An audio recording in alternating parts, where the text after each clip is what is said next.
Big vibes, stay blessed and this is your boy BLKFinesse. We are back for the next video, and this is ericrayweather. 10 big changes coming to Madden 24.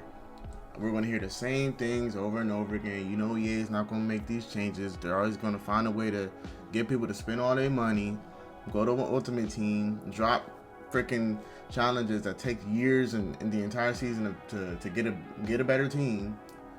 Man, listen. I don't think EA is really gonna do any better than this past Madden. I'm sorry. Like, let's see.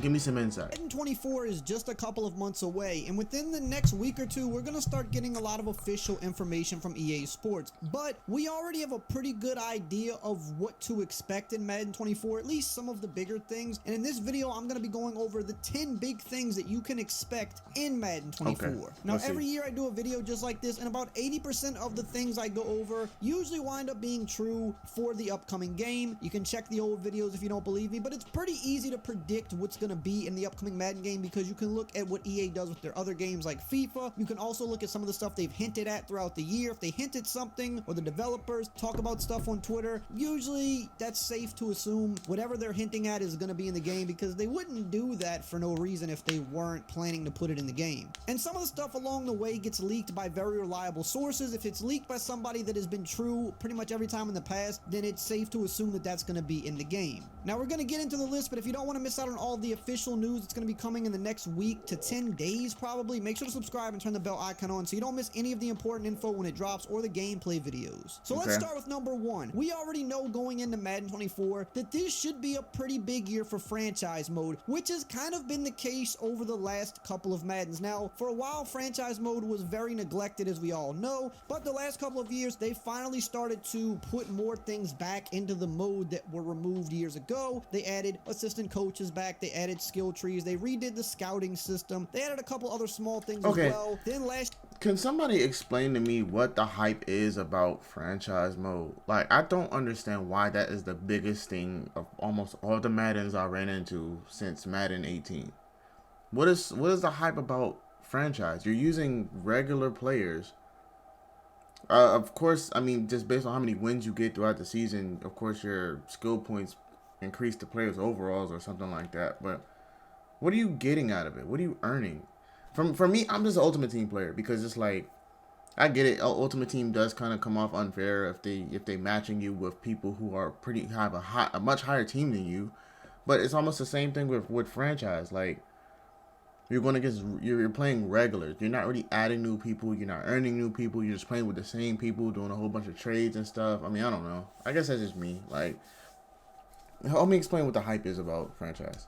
Year they updated the entire free agency aspect of the mode, which was pretty important. So they've been adding stuff every year as part of their quote-unquote recommitment to the mode, and this year should be no different. We've already heard EA said that they're going to be focusing heavily on the offline aspect of Madden 24, especially after the issues that Madden 23 had with the franchise mode bugs and the corrupted leagues. They got to make it up to franchise fans, and they were already, I believe, planning to do a lot for franchise because they have during the last couple of years, but they're going to continue doing that more this year. So if you are a franchise mode player, hopefully no bugs and no glitches, or at least minimal ones. But aside from that, you definitely can count on them doing some new things for the mode, or potentially bringing back some old things that people have been asking for. Since I've been playing franchise, number 2 on the list is better contract management. Now this is going to be part of what they're doing for franchise mode. We saw last year they finally did some things with contracts a little bit, but nothing too crazy. But they've been on record saying that this is an area that they're heavily focused on because they know it's one of the areas the franchise mode is lacking in the most. You can't really restructure contracts and customize them. They've said this is an area that they want to finally give more freedom to the players, and it's also been leaked that this is one of the things that they're heavily focused on. So EA themselves said it, and the leaks that came later backed it up as well. So I would say in Madden 24 you could definitely expect some overhauls with the contract management. Number 3 is new commissioner tools for franchise mode, but this is another franchise interesting. offline modes. This is more so for the online connected CFM. Now, this probably will also be usable for offline single-person CFMs as well, but the commissioner tools, usually there's more you can do when you're talking about multi-user leagues, and this is something that they've done over the last couple of years. They've added some more things for commissioners, but they're looking to expand upon that this year. EA themselves have already spoken about this specifically, so we know it's coming to the game, because if they said it was coming, then it's coming to the game. They said that they wanted franchise mode users to be able to set up their leagues in unique and novel ways, so maybe this could mean different realignments. This could also, again, potentially mean adding some different create a team options, or at the very least some relocation options. But really, when you're talking about commissioner tools and the different ways that you can customize a league, I mean, the list really is kind of endless. They can do a bunch of different things here as long as the NFL signs off on it, which that's usually kind of the issue, is sometimes the NFL will not sign off on things. But this is definitely an area that they said that they are focused on this year. So I think if you are an online CFM player especially, there's going to be different ways to customize your league this year. There's going to be a lot more options for people to explore with their leagues. Number 4 is a career mode overhaul and possibly the return of superstar mode. Now, it was leaked a while back that this is a mode that they are also focusing heavily on this year. We know they're focusing on offline. They've already said it themselves, and the leak that came from Mike Straw said that this mode would be getting some welcome changes and overhauls this year. Potentially, they could be reverting it back to more of a superstar. Yeah, I mean, that one wasn't bad. I mean, I feel like that didn't that come out first starting off with Devin Wade or something like that. I think it was like Madden 19. It's either Madden 18, 19, or 20. It was one of those three. Like, that wasn't bad.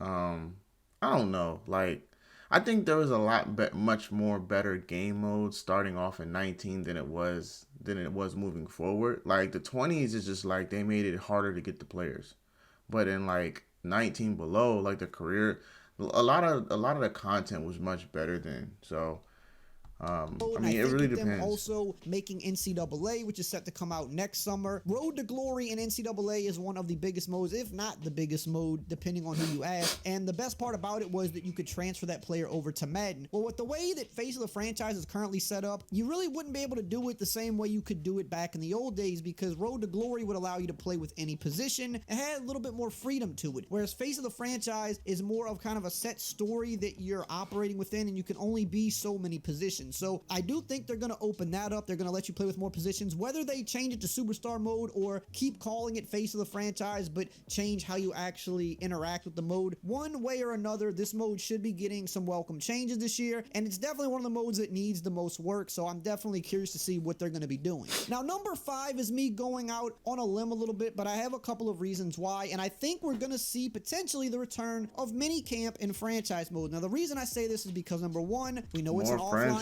focus year. What is up with all this franchise? We know it's a franchise mode focused year. But number 3, EA themselves said a couple of years ago that this is something they wanted to put back in the game, that it was on the roadmap to have mini camp, which would include some of the mini games that come with this. And if you look at the roadmap, I mean, we're 2 years down the road now, so it seems like if there was a time to do it, it would be about now. The last couple of years, they added some more important things to franchise, again, like the coaches, redoing the scouting, redoing free agency. Now that they got those things out of the way, I would say the two biggest things they need to put back are a mini camp and a create a team. And I think mini camp would probably be the thing they would go after first. And the reason I say this is because I've been saying it for over 5 years on this channel. If you add mini camp and mini games to franchise mode, you can benefit throughout the entire game with something like this, because you can still have your mini games where you can play them just for fun, or potentially even online like back in the day when you could play rushing attack against other people. Number 6 are new gameplay animations and celebrations. We know this is coming because I did a video the other day, which I will link below in the pinned comment, where we saw the motion capture company doing the new animations for Madden 24. Now, last year they added a ton of new animations to gameplay. They don't do this every single year. They add some new ones, but last year was one of the bigger years for them adding new animations, because they redid the tackling system with more mid-air collisions, with just tackling in general. So they added over like 1,000 new animations just in that alone. But it looks like they're continuing to build on that this year. When you look at the new animations that the motion capture company has been posting on their TikTok, there's a lot of different tackling, more mid-air collisions, more broken tackles, more jukes, and they've also shown some new celebrations, like new gritty celebrations. Yeah, one thing I'll say Madden's starting to get better in is the animations. Like, ever since they reverted to next gen, the animations have gotten so much better. Like, I respect so much what they've done going into the next gen, but I feel like that's the reason for everyone to go to the next gen. I feel like that's the reason why it would just. I feel like that's the reason why a current gen or a previous gen has just dropped so bad, because all their efforts went into the next gen. So like I said, when I first got Madden 23 on current past gen of Xbox One, it was so bad. Like, the uniforms was bad. People were stupid bulky for no reason. And then I was like, nah, I gotta get the next gen. So when I got the next gen, I was like, yo, these Joker's animations is going crazy. Now, what I think I have the bigger question I have for EA is the game speed, because the way this guy's running, it looks like he's exaggerating all of his movements. I don't know if this is going to be the same speed, because Madden's speed is a bit slower than normal speed in the NFL. I want to say that. I don't know if y'all agree or not, but that's what I see. Are different from the ones they put in last year, and other popular dances that NFL players have been doing. So it's always good to see gameplay get some love. Usually gameplay is going to get a big feature somewhere as well. That I'm not really too sure of what it's going to be, but I know aside from that, we're definitely getting some more animations and some more celebrations to mess around with. Number 7, nerfing abilities. I believe this is going to happen in a big way for Madden 24, because something that's been very consistent with Madden over the years is when something was too powerful one year, they try to nerf it the next year, or at least they make it way less powerful than it was. Thank you. And abilities over the last few years have kind of... I'm going to call out all the abilities that was overpowered. Inside stuff, deep out elite. What we got? I don't think jukebox was that bad. Human joystick wasn't that bad. I don't know about tank. Tank is like, they starting Madden 20, tank was still pretty high as far as the abilities and stuff like that.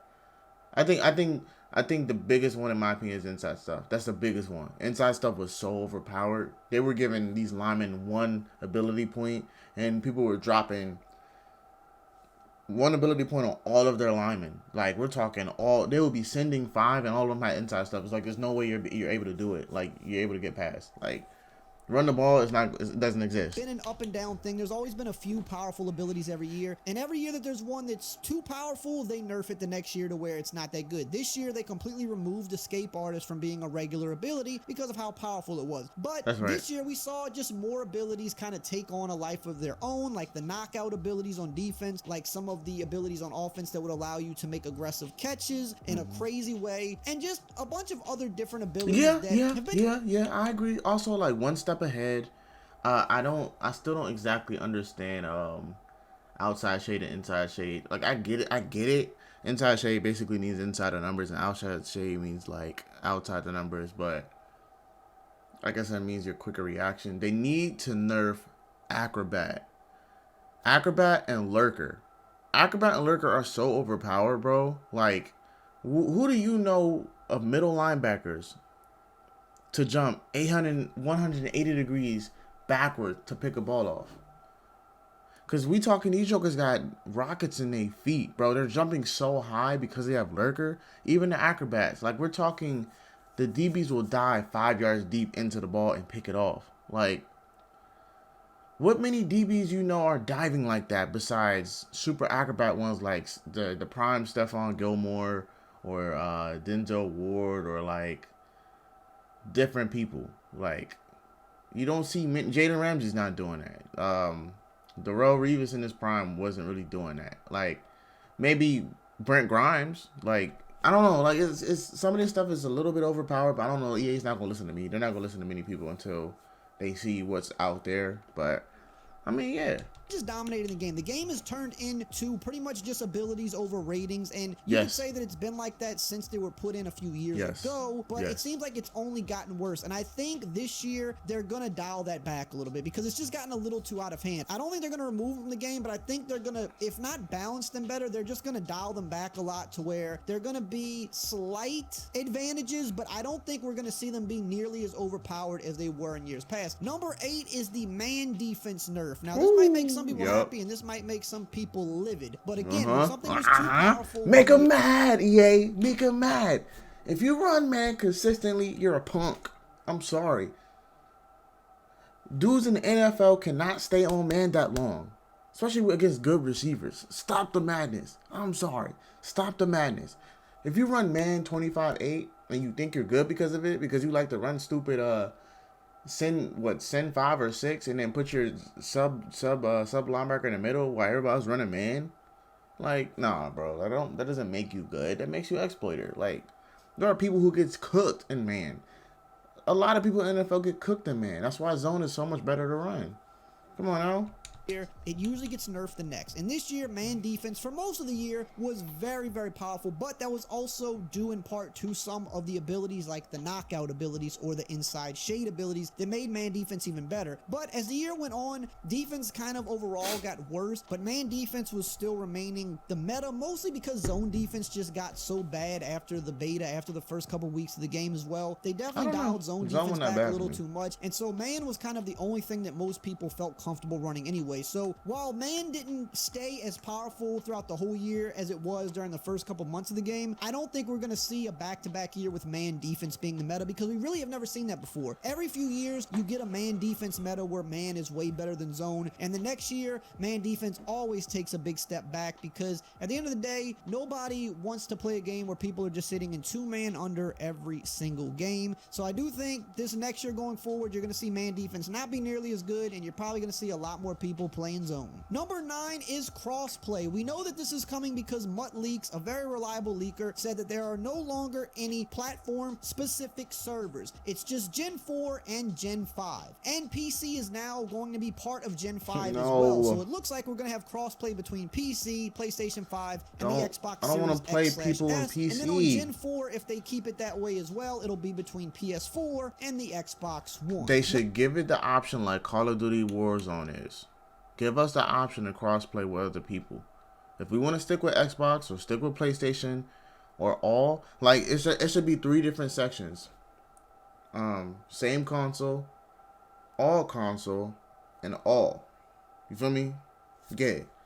Number 10, we're going to be getting a lot of playbook updates this year, which is more of a prediction on my part, but every year they do add some stuff to the playbooks, but I will say the last couple of years, they've kind of been lacking a little bit in this department. In fact, last year they actually removed a lot of stuff from playbooks. While they did add some new stuff, but they removed, even more than what they added. Every few years we see a big playbook kind of either overhaul or they just add a significant amount of new formations to mess around with. It's about that time for them to do that again, because the last couple of years have been kind of lacking, as I've said, and because they removed so much last year, in my opinion, the purpose of them removing the stuff last year that they said a lot of people weren't using anyway was so that they could eventually replace that with some new and better things, and they didn't get around to actually doing that in Madden 23, which means we're probably going to get that at the start of Madden 24. Now, if you want to learn more about those new gameplay... Okay, so I think Madden is turning into an arcades game. It's honestly starting to become a little bit it's ideal, but it's not real. Like, it's starting to become to a point where it's just an ability-based game. Like, it's starting to not become real because everyone is spending so much time putting abilities on certain people to win. It's turning into an exploited arcade game. Like, it's starting to become so weird. Like, we're talking, for example, if Deion Sanders did not have an ability versus Calvin Johnson with a deep out elite, Calvin Johnson is going to get that catch. You feel me? Like, it's starting to become very ability based. It's starting to not be based on attributes anymore. It's starting to become on abilities. Like, but put your comments down below if I'm right, if I'm wrong. I don't know. I still don't see the hype in franchise. But let me know in the comments. It's SUBCRIBE. Let's get out.